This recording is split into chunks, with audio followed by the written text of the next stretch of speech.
ओम शांति। आज का प्रातः क्लास है 18 जुलाई 1968। बाप वैध बच्चों को समझाते हैं। कौन सा बाप है जो समझाते हैं? बैठ क्यों बताया?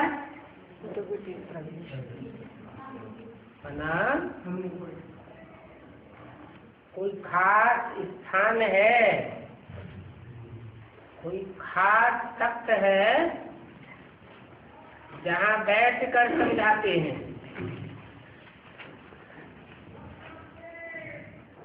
सुनाने की बात नहीं बताई, सिर्फ क्या बताई?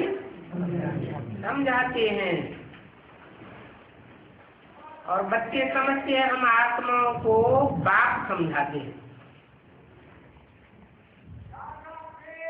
बच्चों की बुद्धि में क्या समझना आता है समझाने वाले के लिए?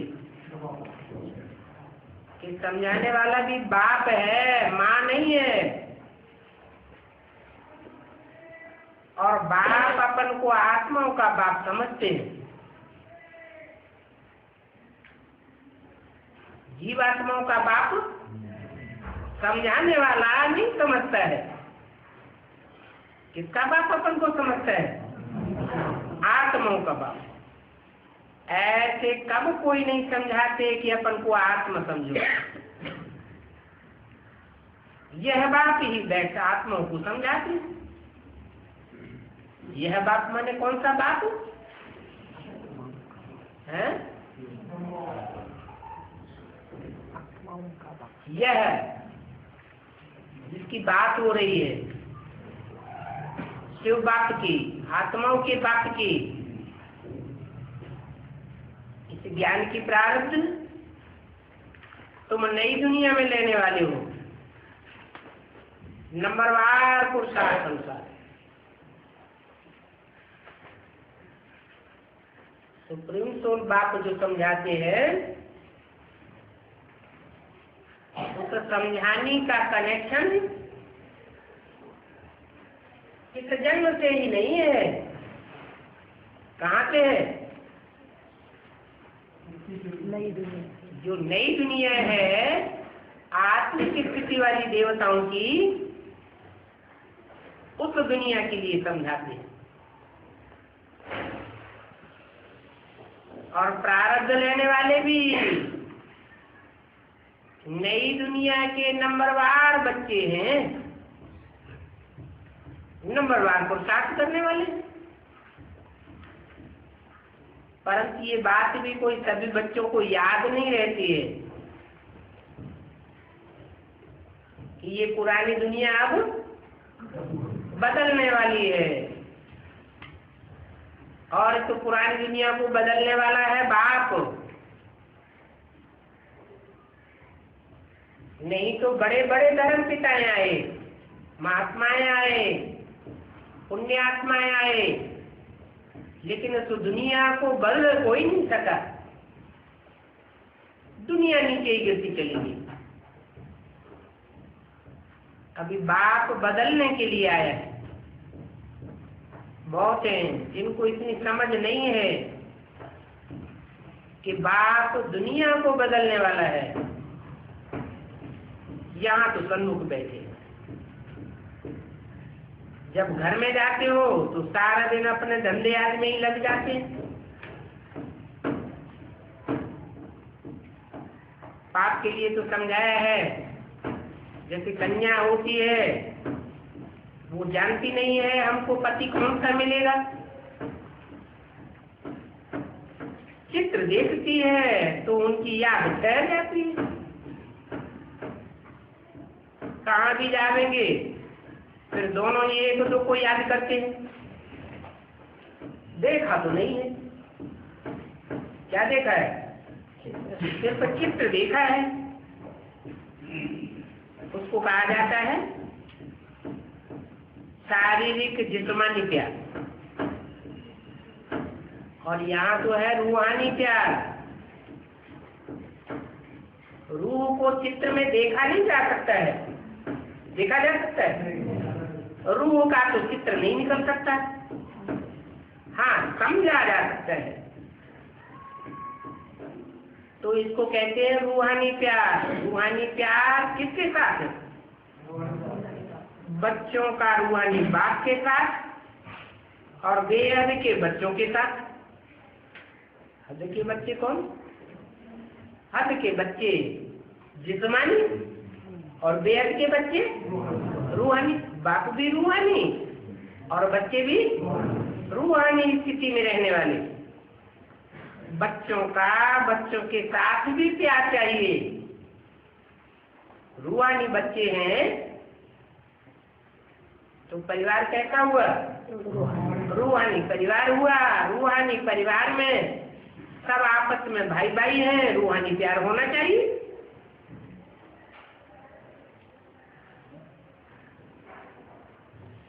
यानी आत्माओं का आत्माओं के साथ प्यार होना चाहिए। और ये शिक्षा भी अभी तुम बच्चों को मिलती है। दुनिया तो मनुष्यों को कुछ भी पता नहीं है कि तुम आपस में भाई भाई हो। तो वो आत्माओं का प्यार है। सभी भाई भाई भी आपस में जरूर प्यार करते हैं, क्योंकि एक बाप के बच्चे हैं ना, उनको कहा जाता है रूहानी प्यार। ड्रामा प्ले अनुसार सिर्फ पुरुषोत्तम संग में ऊपरी रूहानी बाप आकर के रूहानी बच्चों को सन्मुख समझाते हैं। सन्मुख का मतलब क्या है?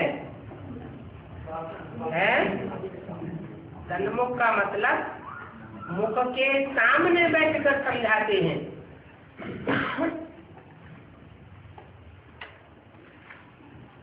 एक होता है सन्मुख और उसके विपरीत क्या होता है? विमुख।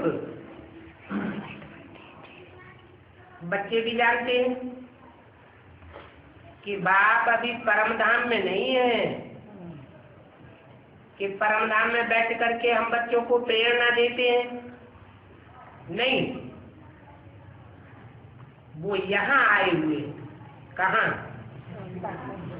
एक सृष्टि पर आए हुए हैं। हम बच्चों को गुनगुन पवित्र पतित से पावन बनाकर सभी को ले जाते हैं। ऐसे नहीं कोई हाथ से पकड़ करके ले जाते हैं, हाथ से पकड़ के ले जाते हैं क्या? नहीं। फिर है बुद्धि रूपी हाथ है, जो बुद्धि रूपी हाथ अपने कब्जे में ले लेते हैं। सबका बुद्धि रूपी हाथ किसकी मुट्ठी में आ जाता है? एक बाप की मुट्ठी में आ जाता है। सभी आत्माएं ऐसे उड़ेंगी जैसे मक्खरों का झुंड जाता है। उनका भी कोई गाइड होता है। किनों का? मक्खरों के झुंड का भी कोई गाइड होता है। गाइड के साथ और भी गाइड तो होते हैं, असिस्टेंट, जो फ्रंट में रहते हैं मुख्य गाइड के साथ। सारा झुंड जब इकट्ठा हो जाता है तो बहुत आवाज होता है। इतना झुंड इकट्ठा हो जाता है कि सूर्य की रोशनी को भी ढक लेते हैं। इतना बड़ा झुंड होता है। और तुम आत्माओं का तो कितना बड़ा अनगिनत झुंड है। असल में वहां के रहने वाले हैं, यहाँ पाठ बजाने आए। तो असल में तुम सभी आत्माएं परमधाम की निवासी हो। और ये ज्ञान भी अभी मिला है कि कैसे आत्माएं यहाँ आकर के पाठ बजाती हैं। कैसे पाठ बजाती है? जैसे जिस्मानी रंगमंच होता है तो एक एक करके पार्टधारी रंगमंच पर आते जाते हैं, पार्ट बजाते जाते हैं, और जब ड्रामा पूरा होने को होता है तो सब इकट्ठे घर वापस जाते हैं। ऐसे ही हम आत्माएं भी परम धाम घर छोड़ करके इस कच्ची पर नंबरवार आते हैं और फिर एक साथ वापस जाते हैं। जब तुम देवताएं हो तो वहां तुमको याद नहीं रहता कि फलाने फलाने धर्म की आत्माएं अब ऊपर पड़ी हुई हैं परम धाम में। आत्माएं ऊपर से आती हैं, यहाँ शरीर धारण करके पाठ बजाती है। तो ये चिंतन वहां स्वर्ग में या परम धाम में नहीं चलता है। कहाँ चलता है? इसी साकार शक्ति पर। और कब चलता है? इसी संगम युग में ये चिंतन चलता है। ये भी बातें तुम अभी जानते हो, समझते हो। हम आत्माएं परम धाम में रहने वाली हैं, आगे ये बात का पता नहीं। बाबा भी परम धाम में रहते हैं, वहां से ये आकर के शरीर में प्रवेश करते हैं। अभी वो किस शरीर में प्रवेश करते हैं वो पता तो बतलाई दिया। तुम लिखते भी हो शिव बाबा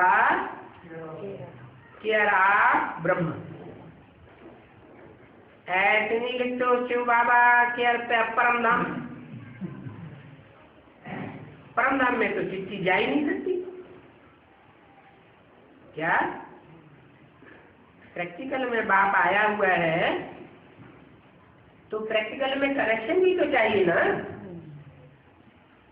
प्रैक्टिकल कनेक्शन का मतलब क्या हुआ?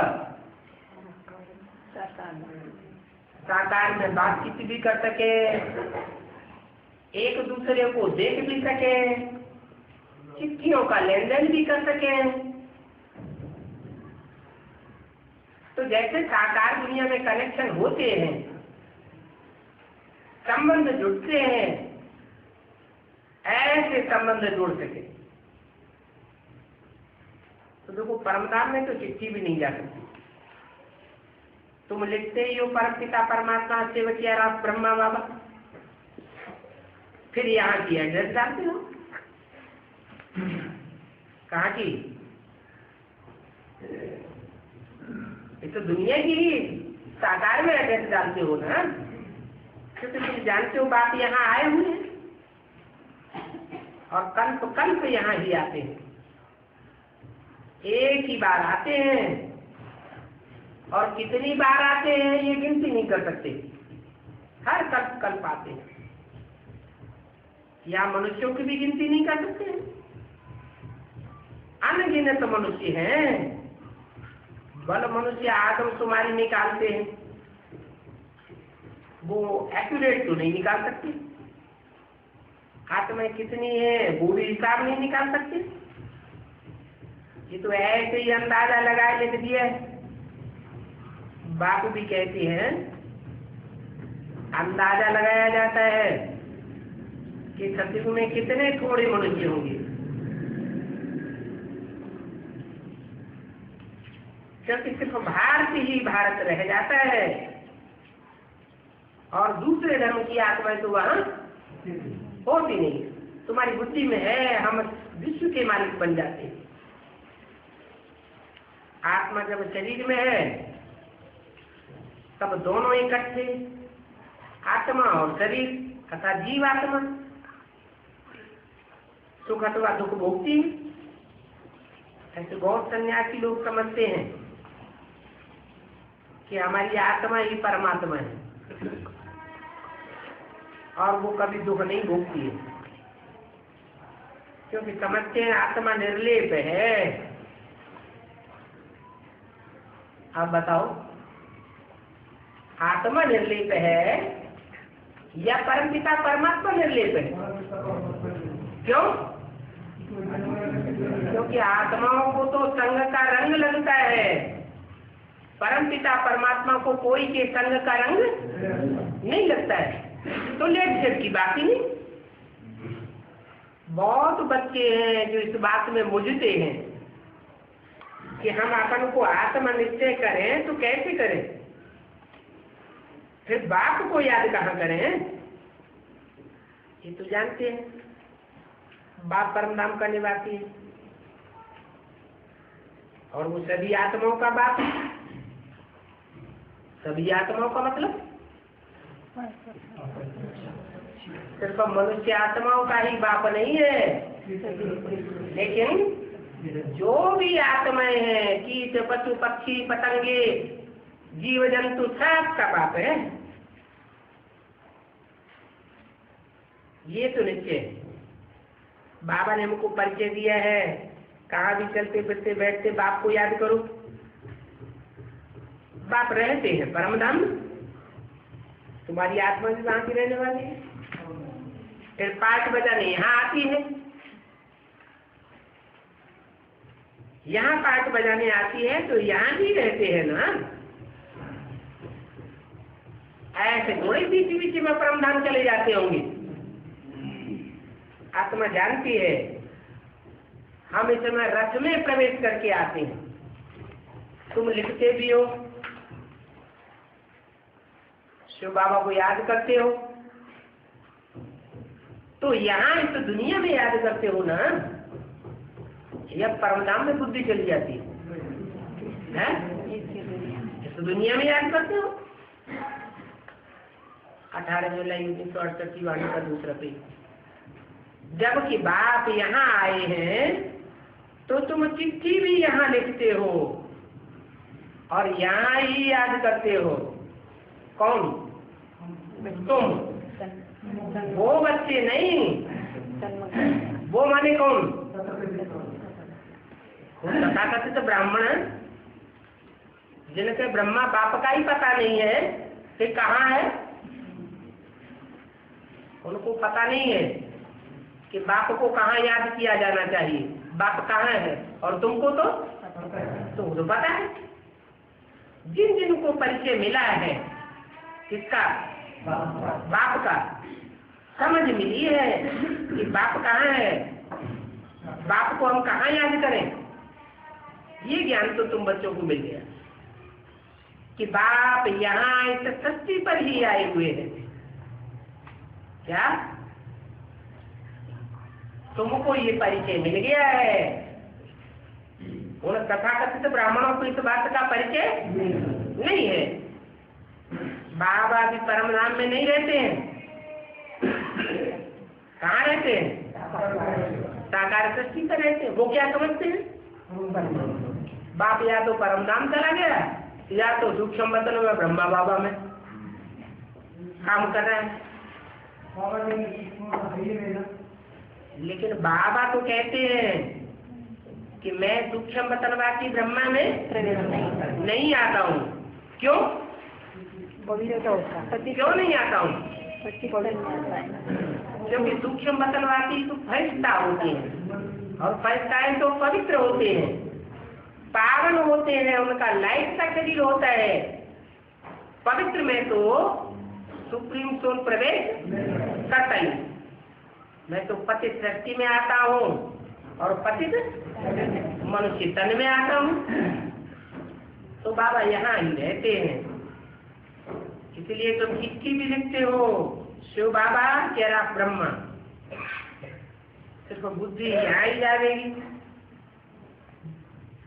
बुद्धि में रहेगा कि शिव बाबा इस शरीर में आएंगे। यूं तो सभी आत्माएं ऊपर में रहने वाली है। भाई भाई बाप कहते तुम आत्माएं भाई भाई हो, सदैव ऐसे ही समझो। तो जरूर यहाँ ही आवेंगे ना और यहाँ ही समझेंगे ये आत्मा है, इनका नाम फलाना है। आत्मा आत्मा को यहाँ देखती है, परंतु मनुष्य देह अभिमान में आ जाते हैं। बाप आकर के देही अभिमानी बनाते हैं। बाप कहते हैं तुम अपन को आत्मा समझो और मुझे याद करो। इस समय बाप समझाते हैं, जब मैं यहाँ आया हुआ हूँ, इस शरीर में हूँ, तो अभी ऊपर में तो नहीं हूँ।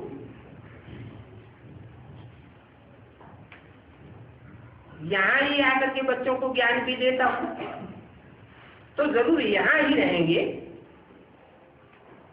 और प्रैक्टिकल में रहेंगे। प्रैक्टिकल माने साकार शरीर में ही रहेंगे।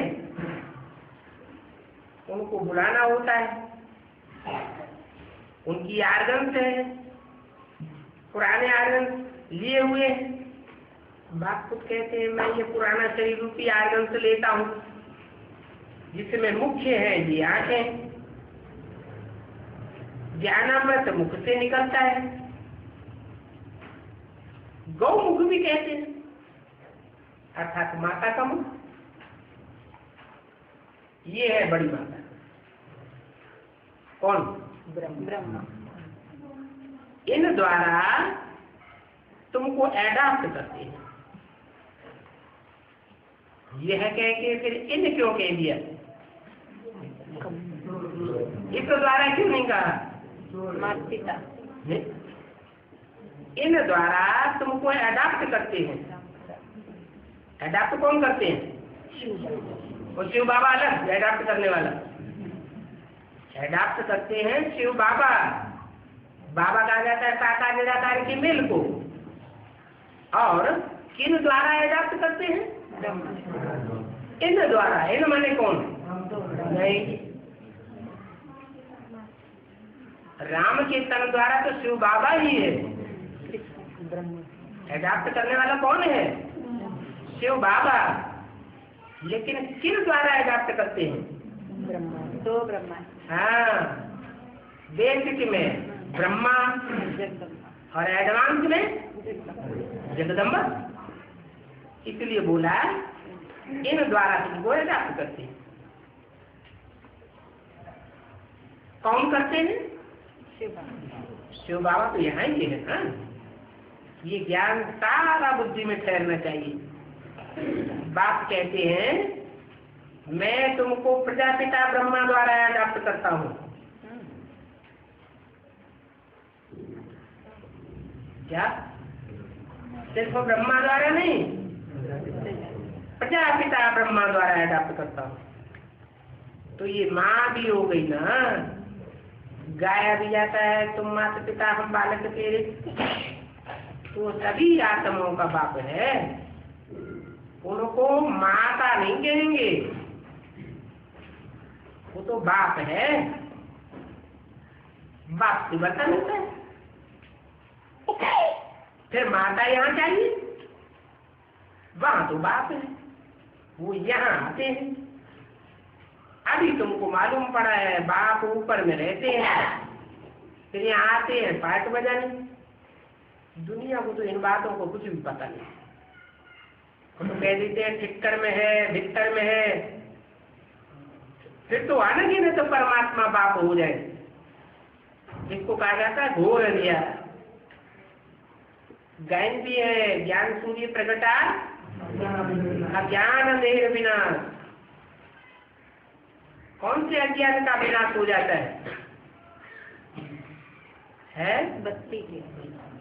भक्ति मार्ग में जो समझते हैं कि भगवान ठिक्कर भिक्कर में है, कण कण में है, इस अज्ञान का विनाश हो जाता है।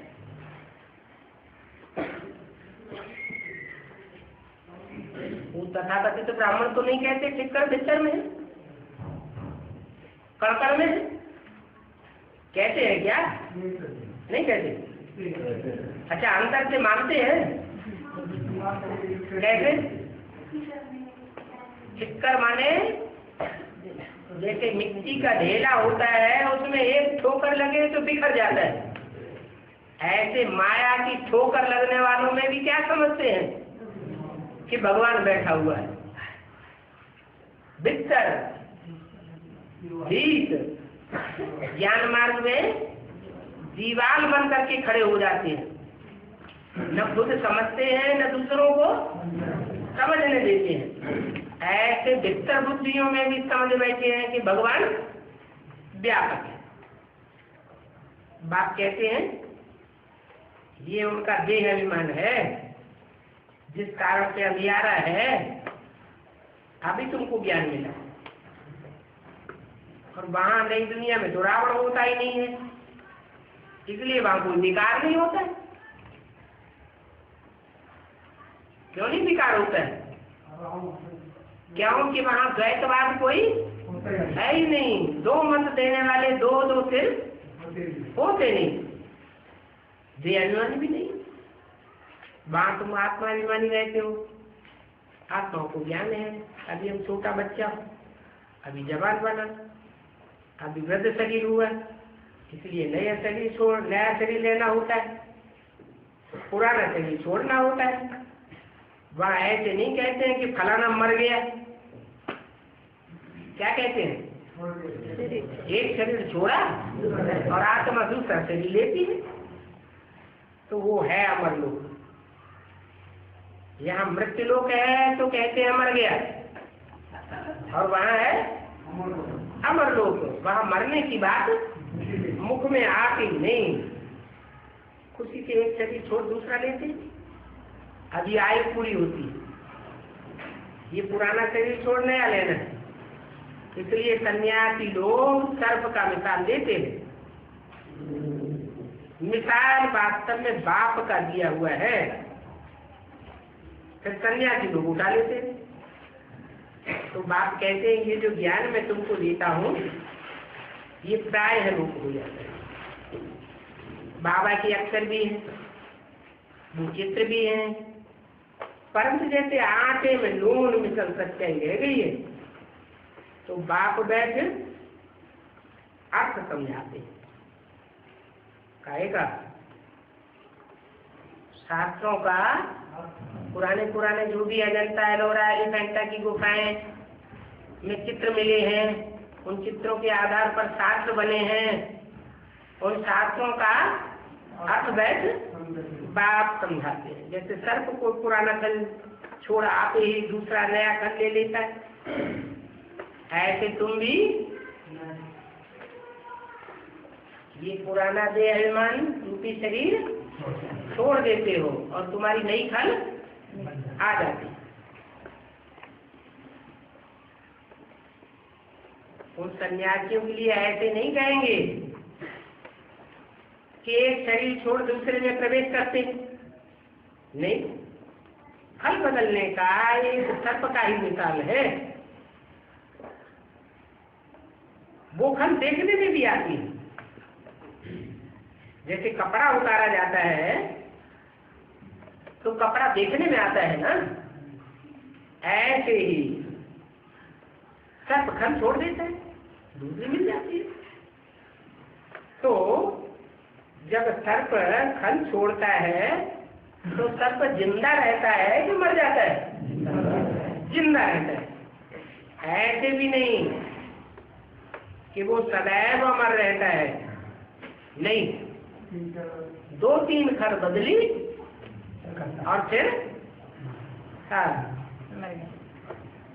फिर कहीं छोड़ वो फिर मर जाएगा। वहां भी समय पर तुम एक खल छोड़ दूसरा शरीर लेते हो। जानते हो अभी हमको गर्भ में जाना है, सर्प तो गर्भ में नहीं आता है, वो सिर्फ खल बदलते हैं।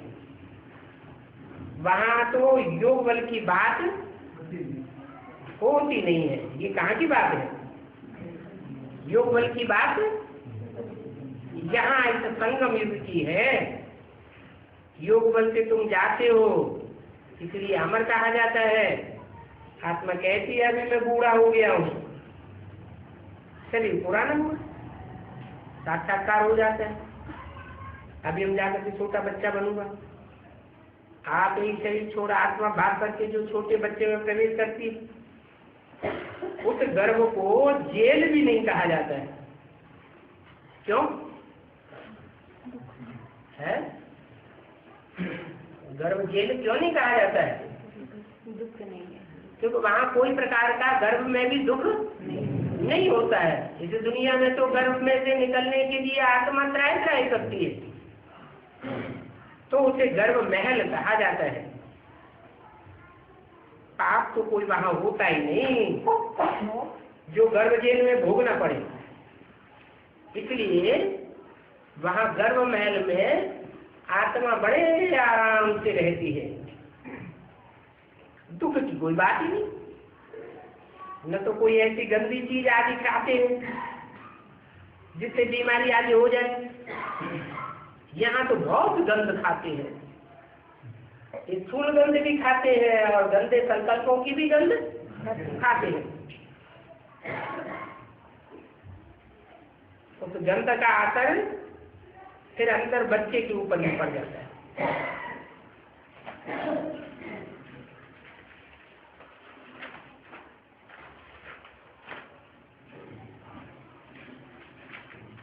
तो बाप वहां नई दुनिया की रस्म आदि सभी समझाए गए। 18 जुलाई 68 की वाणी का तीसरा पेज। अभी बाप कहते हैं, बच्चे तुमको निर्वाण धाम जाना है और ये निश्चय बुद्धि में धारण करके फिर इस दुनिया को बदलना है। माना ये दुनिया कैसे बदलेगी? वाचा की शक्ति से बदलेगी? नहीं बदलेगी। भाग दौड़ से बदलेगी? नहीं बदलेगी। कैसे बदलेगी? जब हम निर्वाण धाम जाएंगे, माने हमारी आत्मा निर्वाण धाम की वासी बने, वाणी का कोष, वाणी का अहंकार मात्र भी खत्म हो जाए, मन का संकल्प शक्ति इतनी पावरफुल बने, तब ये दुनिया वाइब्रेशन बदलेंगे, सारी दुनिया बदलनी। पुरानी फिक्र नहीं होगी, हर एक चीज बदलती है। झाड़ से कितना बीज निकलते हैं, तो सभी बीज लगाओ तो फिर कितने फल निकलते हैं? एक बीज से कितनी डाल डालियां टहनियां निकलती हैं। सतयुग में एक ही बीज से एक ही बच्चा पैदा होता है योग बल से।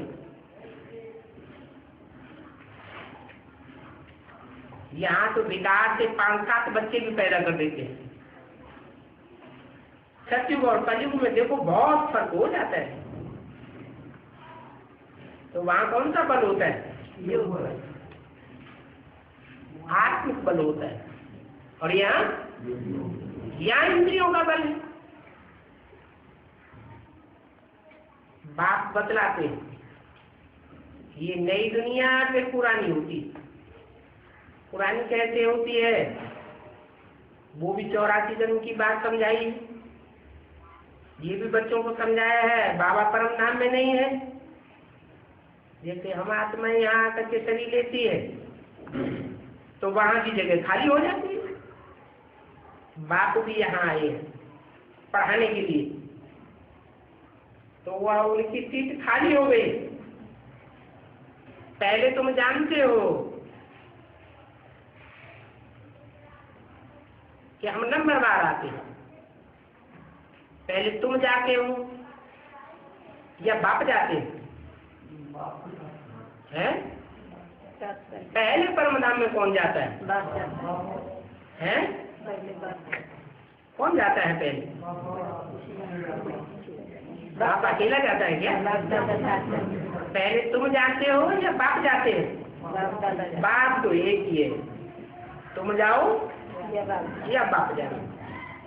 जो भी आत्माएं जाएंगी हर एक अपनी अपनी जगह में जाकर के खड़ी हो जाएगी। उनकी जगह बदलती नहीं है, अपने अपने धर्म में अपने जगह पर नंबरवार जाकर के खड़ी होंगी, फिर नंबरवार नीचे आ गई। इसलिए छोटी मॉडल बना कर रखी है मूल वतन की।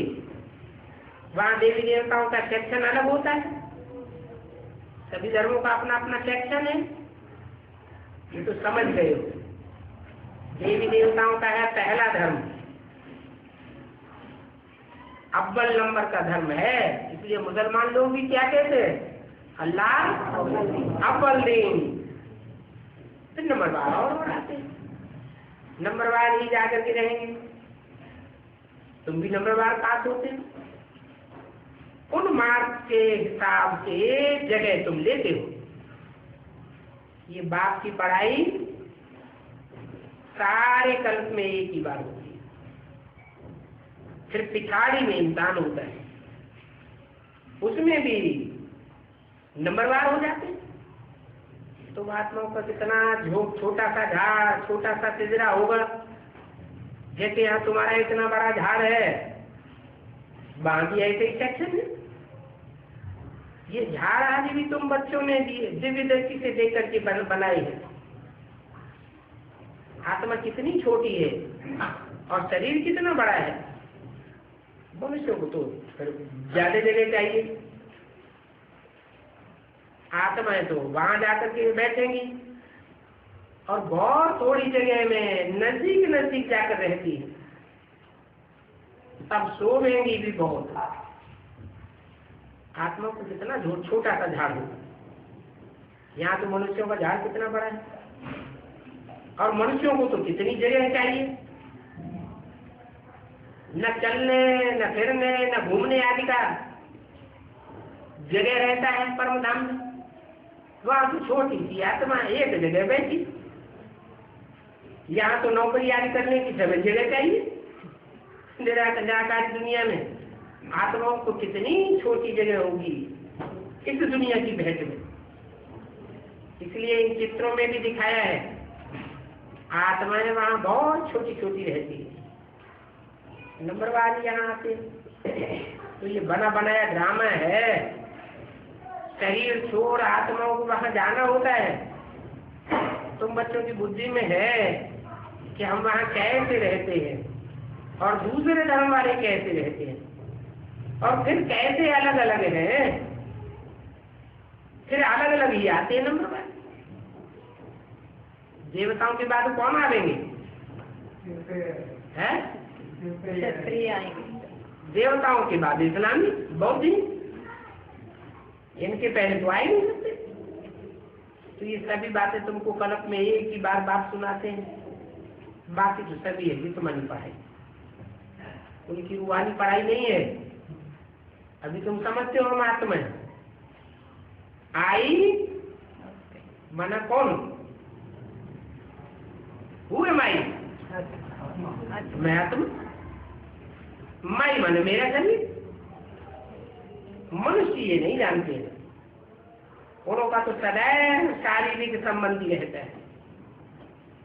सचिव में भी शारीरिक संबंध तो होगा, परंतु वहां तो तुम आत्मा भी मानी रहते हो। कि पता पड़ता है कि हम आत्मा है, ये हमारा शरीर है, अभी वृद्ध हो गया है, इसलिए हम आत्मा एक शरीर छोड़ दूसरा लेते हैं। इसमें मुझे करने की कोई बात नहीं रहती है। तुम बच्चों को तो बाप से राजा ही लेनी है, और लेनी भी जरूर है बेहद के बाप से। बेहद के राजा ही। मनुष्य जब तक ब्राह्मण बना नहीं है, ज्ञान को पूरा समझा नहीं है, और भक्ति मार्ग वाले हैं, भक्ति के संस्कार हैं, तो प्रश्न भी कौन से पूछेंगे? भक्ति है भक्ति के ही प्रश्न पूछेंगे। ज्ञान होता ही है तुम ब्राह्मणों। तुम ब्राह्मणों का वास्तव में मंदिर भी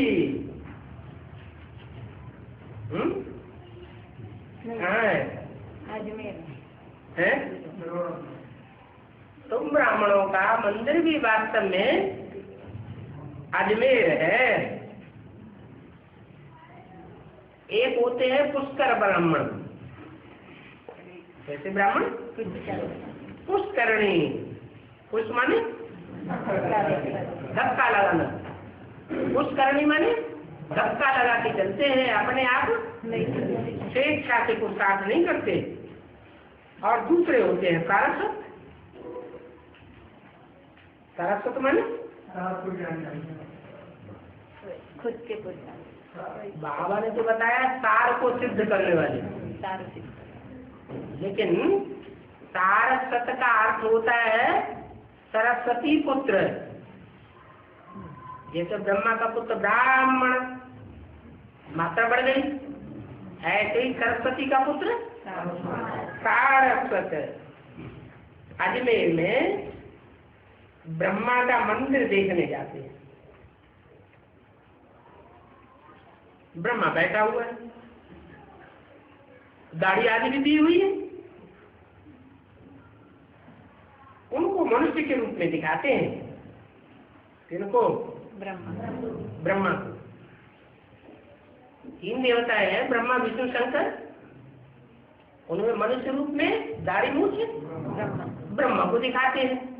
शंकर और विष्णु को दाढ़ी मूछ नहीं दिखाते, उनको तो देवता के रूप में दिखाया है। वास्तव में तुम ब्राह्मण ही मनुष्य के रूप में हो, ब्राह्मणों को देवता नहीं कहा जाता है। सच्चा सच्चा ब्राह्मण तुम हो, ब्रह्मा की औलाद। वो तो ब्रह्मा की औलाद नहीं है। उनसे पूछो, तुम अपन को ब्राह्मण कहते हो तो तुम्हारा ब्रह्मा कहाँ है? तो वो क्या जवाब देंगे? हमारा ब्रह्मा सूक्ष्म बदन।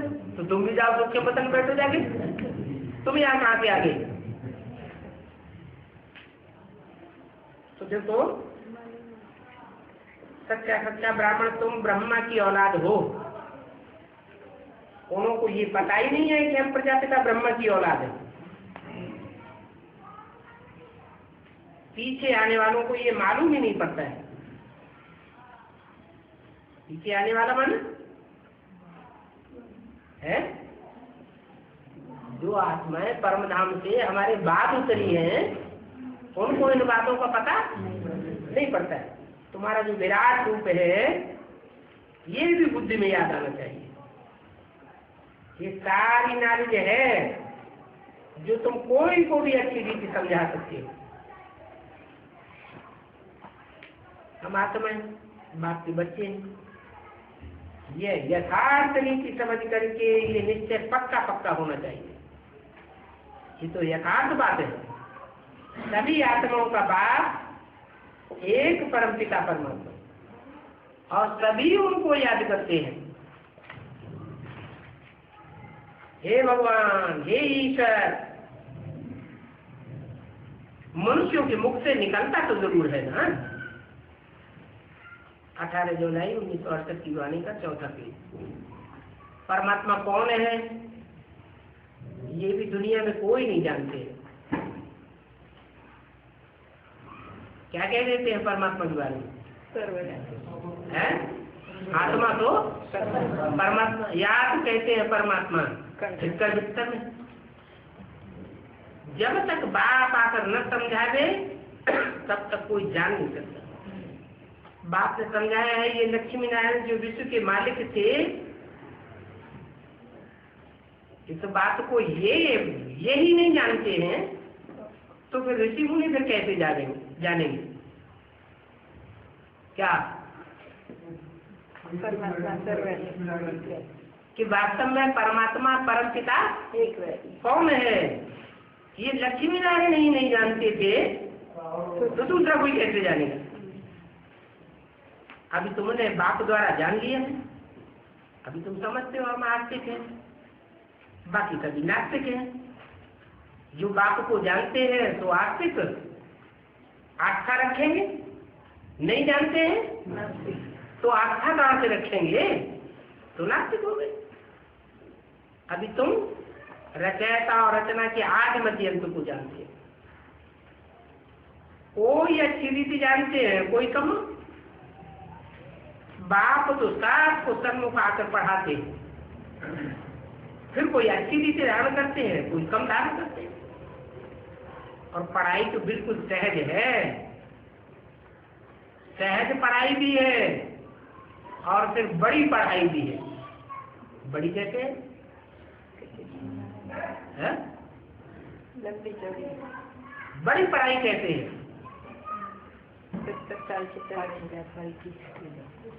सहज पढ़ाई तो ये है कि हम आत्मा, हमारा बाप परम पिता परमात्मा।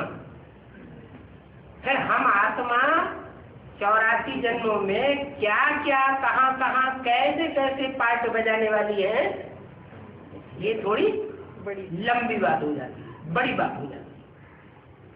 तो बड़ी पढ़ाई भी, बाप में इतना ज्ञान है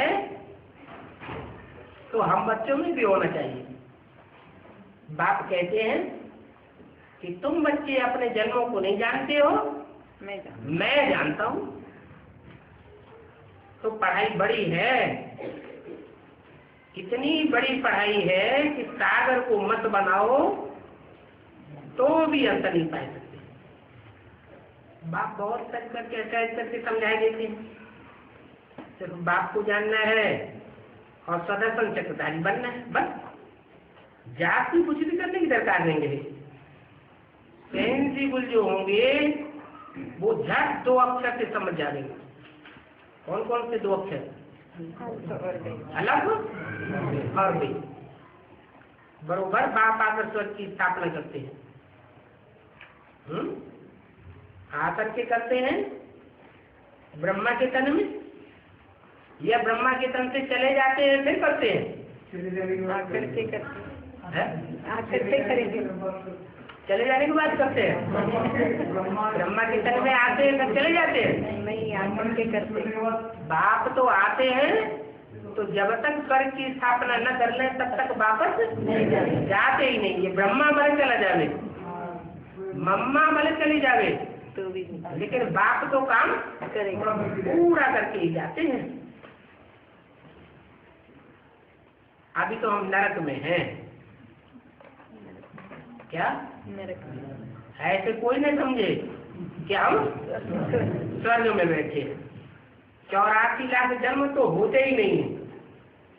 बाकी हाँ 84 जन्म जरूर होते हैं, वो भी सबके थोड़े ही होते हैं।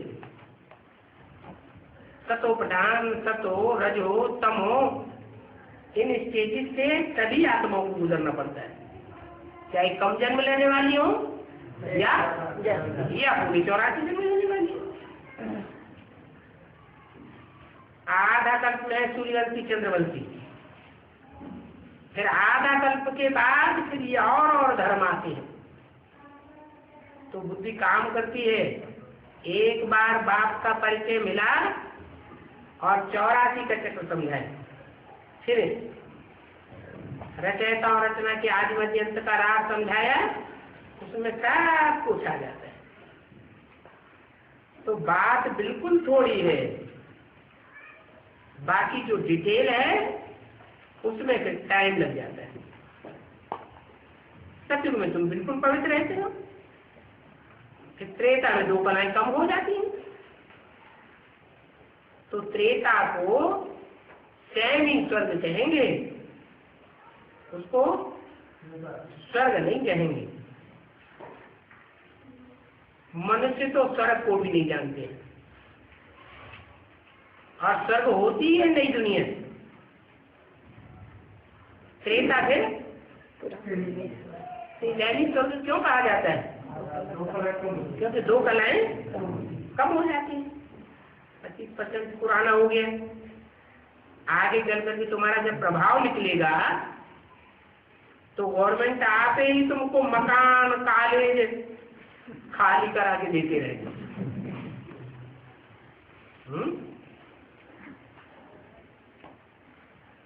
समझेंगे? बरोबर ये तो सभी के कैरेक्टर सुधारते हैं।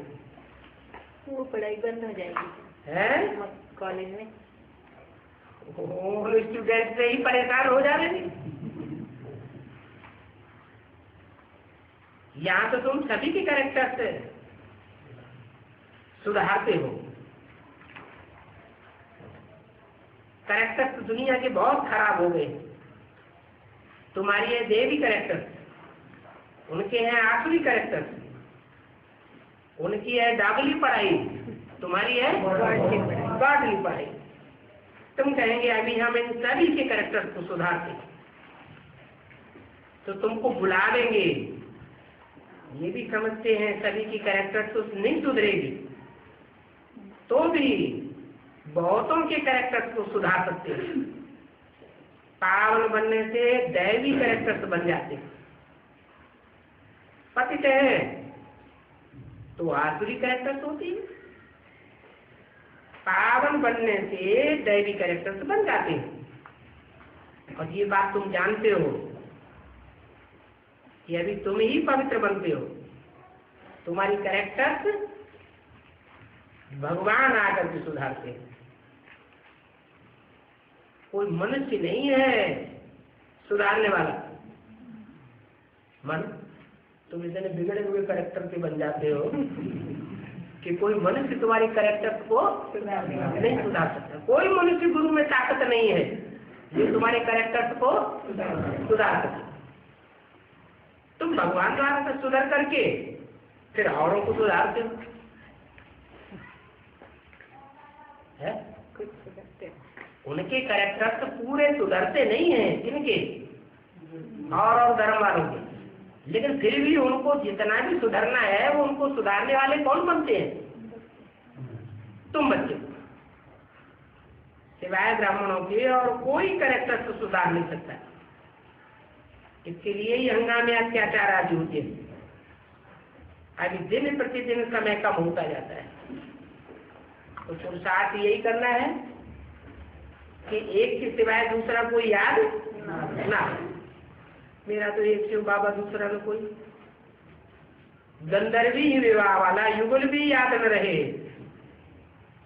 क्या?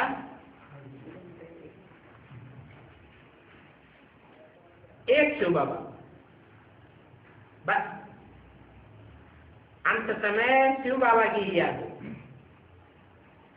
वो लोग तो गाते हैं कि गंगा का तट हो और मुख में गंगा जल हो, तब प्राण तम से निकले।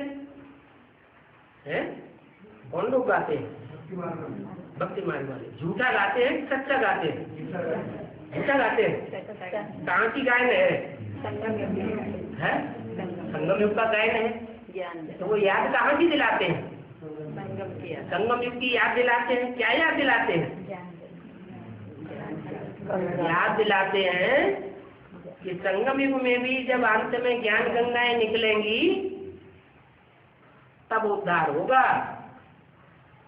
गंगा का तट हो माने गंगा के किनारे हो और मुख में गंगा का जल हो, यमुना का जल हो, सरस्वती का जल हो। ये नहीं कहा, क्या कहा? गंगा का जल हो। तब अंत समय में अंत मते सुगते हो जाएंगे, क्योंकि पतित पावन गंगा को वो समझ लेते हैं। अब वास्तव में गंगा तो पतित पावनी नहीं है। हाँ, पतितों को पावन बनाने वाली गंगा भी पतित पावनी कब बनती है? जब बाप के साथ उसका संबंध जुड़ा हुआ। अभी तुम समझते हो पावन बनाने वाला तो एक ही बात है। तो एक के सिवाय और कोई भी याद करे तो ये अभी विचारी याद करने की मेहनत करनी पड़े। बाकी ये भोग आदि लगाना ये तो न ज्ञान है और न याद है। इसको ज्ञान योग नहीं कहेंगे। इन बातों से हमारा कोई कनेक्शन नहीं है। हमारा मन हम एडवांस पार्टी वालों का भोग से और ज्ञान की धारा से कोई कनेक्शन नहीं है और इसमें मुझने की भी दरकार नहीं।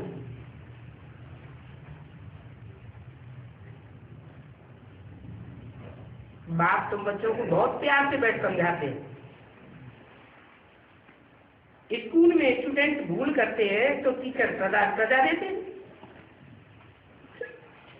देते हैं ना? है?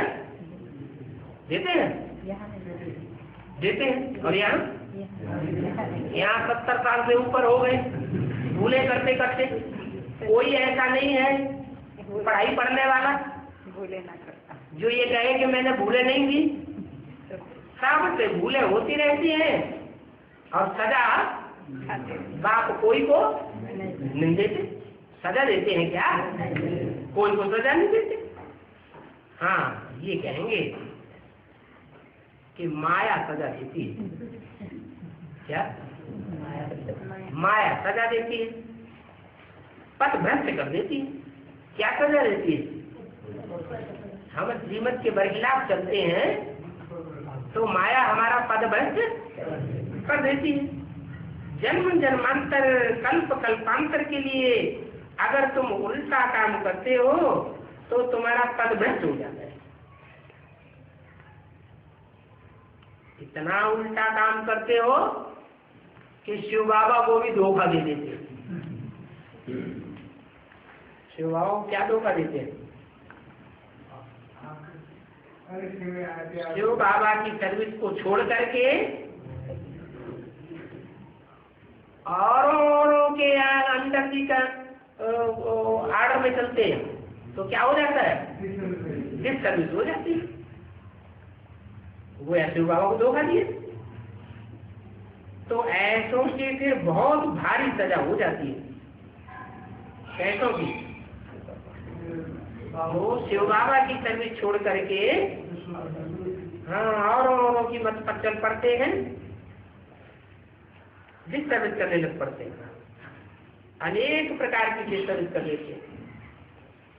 तो बाप का हाथ तो बच्चों को पास छोड़ना नहीं चाहिए, नहीं तो माया पूरा ही हप कर देती है। माया बाप से छुड़ाई देती है। माया की ग्राचारी ऐसी बैठती है तो ख्यालात आने लगते हैं कि छोड़ दें, जाकर के यह करें वह करें, ऐसे करते करते भाग जाएंगे।